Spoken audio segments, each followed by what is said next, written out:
और चलिए अब रुख करेंगे घड़ी घड़ी घमासान और खबरों के तूफान की। कोरोना वायरस को लेकर सभी राज्यों ने अपने अपने स्तर पर तैयारियां शुरू कर दी है। उत्तराखंड के सीएम पुष्कर सिंह धामी ने भी सचिवालय में कोविड-19 को लेकर अधिकारियों के साथ हाई लेवल मीटिंग की है। मुख्यमंत्री पुष्कर सिंह धामी ने स्वास्थ्य विभाग के अधिकारियों के साथ बैठक की, जिसमें उत्तराखंड में महामारी की रोकथाम को लेकर गहन चर्चा हुई। इस बैठक में स्वास्थ्य मंत्री डॉक्टर धन सिंह रावत ने वर्चुअली हिस्सा लिया। संक्रमण को रोकने के लिए सीएम धामी ने कहा कि राज्य में कोविड की पहली और दूसरी डोज 100% लोगों को लग चुकी है, लेकिन बूस्टर डोज के लिए व्यापक स्तर पर अभियान चलाने की जरूरत है। बूस्टर डोज का ये अभियान कल यानी शुक्रवार से ही शुरू कर दिया जाएगा। सावधानी बरती जाएगी, जागरूकता बढ़ाई जाएगी और साथ में जो वैक्सीनेशन है, वैसे तो हमारे यहाँ पहले ही हो चुका है, अब बूस्टर डोज सभी से हमारा अनुरोध है कि बूस्टर डोज लगाएं। इस मीटिंग में सीएम ने अधिकारियों को कई जरूरी दिशा निर्देश दिए। मीटिंग में सीएम धामी ने बूस्टर मंत्र दिया। बूस्टर डोज के लिए अभियान चलाया जाए। अगर आपका क्रेडिट स्कोर कम है तो बैंक लोन छोड़िए, शादी के लिए लड़की भी नहीं मिलेगी। क्रेडिट स्कोर इम्प्रूव करना है तो फ्रीडम ऐप को अभी डाउनलोड करो। जरूरत के मुताबिक बूस्टर डोज केंद्र से मांगी जाए। सभी जनपदों में कंट्रोल रूम सक्रिय किए जाएं। नए मामलों की जीनोम सीक्वेंसिंग हो। हर हाल में कोविड प्रोटोकॉल का पालन हो। सतर्कता के लिए प्रचार प्रसार किया जाए। जाहिर है उत्तराखंड सरकार का सबसे ज्यादा जोर बूस्टर डोज और जीनोम सीक्वेंसिंग पर है, ताकि एंट्री से पहले ही नए वेरिएंट को खत्म किया जा सके। उत्तराखंड विधानसभा से बर्खास्त कर्मचारियों का प्रदर्शन कल चौथे दिन भी जारी रहा। हालांकि चौथे दिन विरोध प्रदर्शन का तरीका पिछले दिनों के मुकाबले बिल्कुल अलग था। मुंह पर सफेद रंग का मास्क लगाकर प्रदर्शन कर रहे ये लोग कोरोना से बचाव के लिए ऐसा नहीं कर रहे, बल्कि विरोध का ये नायाब तरीका इन्होंने अख्तियार किया है।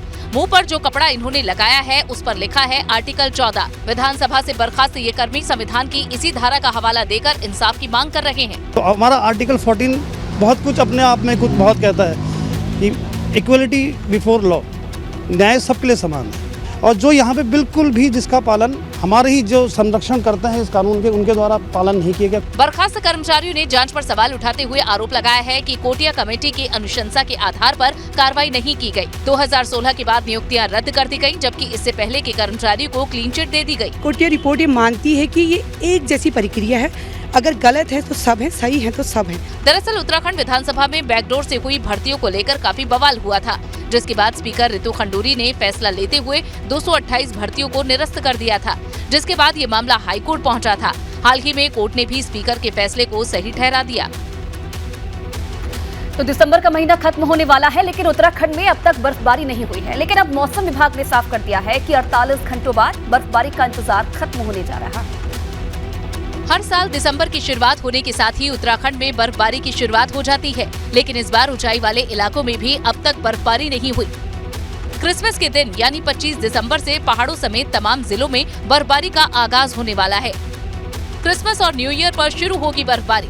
3000 मीटर से ज्यादा ऊंचाई पर ज्यादा बर्फ। चमोली, उत्तरकाशी, पिथौरागढ़ में पड़ेगी बर्फ। मैदानी इलाकों में कोहरे से बढ़ेगी परेशानी। दरअसल सर्दी बढ़ने के बावजूद पिछले कई दिनों से बर्फबारी न होने से उत्तराखंड में सैलानियों की आवाजाही बेहद कम है, जिसकी वजह से होटल व्यवसाय से जुड़े लोगों को भी नुकसान हो रहा है। लेकिन मौसम विभाग की जानकारी के बाद अब फिर से उत्तराखंड के टूरिस्ट स्पॉट गुलजार होने की उम्मीद बढ़ गई है। नवंबर और दिसंबर माह को देखें तो उत्तराखंड में अच्छी बर्फबारी नहीं हुई और ये भी वजह रही कि यहाँ पर आने वाला हर एक पर्यटक बर्फबारी न होने से मायूस भी दिखाई दिया। लेकिन क्रिसमस के दिन से ही बर्फबारी की शुरुआत उत्तराखंड में हो सकती है और ऐसे में बड़ी तादाद में उत्तराखंड पहुँच रहे पर्यटकों के लिए ये अच्छी खबर है। अगर आपका क्रेडिट स्कोर कम है तो बैंक लोन छोड़िए, शादी के लिए लड़की भी नहीं मिलेगी। क्रेडिट स्कोर इम्प्रूव करना है तो फ्रीडम ऐप को अभी डाउनलोड करो।